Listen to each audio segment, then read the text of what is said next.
So technically, an atom is it goes in the middle, like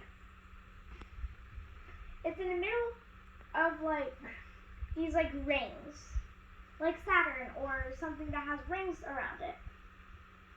It has rings around it that have these balls. They're called neutrons.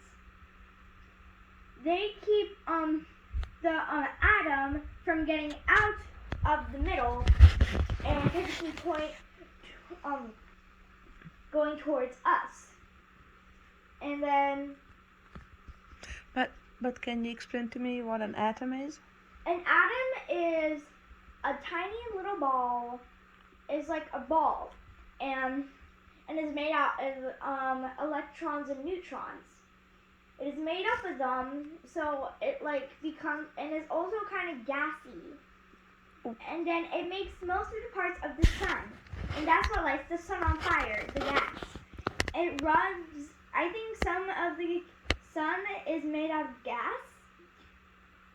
So so part of a neutron for the sun is most of atoms, and so it is mainly, and then the flint, the steel, and the atoms combine, and then they light on fire.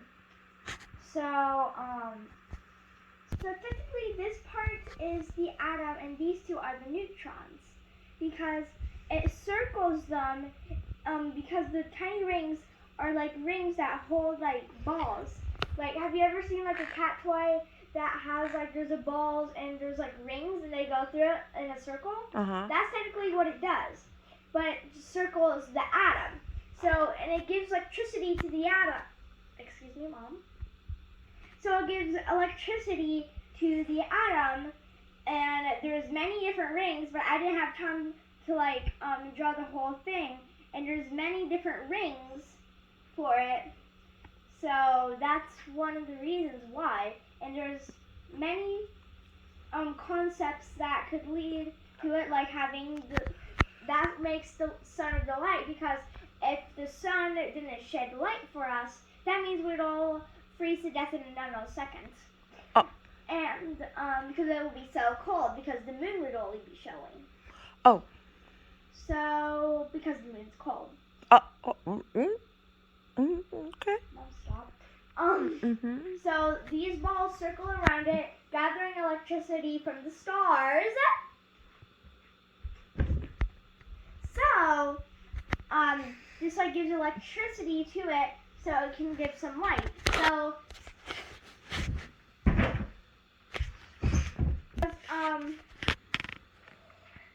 that's the atom needs electricity to shed light. So the stars light up the sky. That's one of the reasons why. Because part of it is atoms, and the middle is atoms. So that's what middle is. of what? The middle of a star is an atom. Oh. And then the stars are just tiny. Sunny, do you understand this? Sunny? You have never went to school before. Oh, so let's... It's okay.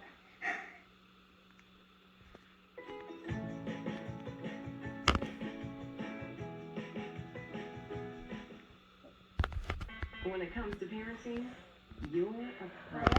Electron being there when you measure it. With the most basic atoms, like hydrogen and helium, this cloud looks kind of like a big sphere. And it turns out that electrons have the highest probability of being in one of Bohr's orbits, which is why you can use Bohr's model to simplify things. But when you get into bigger and bigger atoms with more and more electrons, these clouds begin to interfere with each other and start to have weirder shapes. So the electron cloud model is the most up-to-date model of an atom. Okay, so what is she talking about? So she's talking about how electrical clouds combine, and then they can also cause an atom to light on fire. Oh. And it's used by scientists around the world. But that doesn't make the other models useless. Like, Bohr's model can be helpful if you need to focus on energy levels and radiation. But if you're studying chemical bonds, you might... What is Bohr's model? A Bohr's model is Bohr's model is like They need three. the electron cloud model to know where the electrons are. And if you want a model that shows off the fundamentals and still looks pretty cool, you might want to go for the planetary model. Thanks for watching this episode of SciShow, which was brought to you by our Patreon. If you want to help support this show, go to Patreon. Okay, so what is she talking about here? She's talking about what links you can learn about things that you can also learn about atoms, and I think other people should watch this video. So what did you learn about the atoms so far? I learned that sometimes the electrical clouds can combine, Electrical clouds.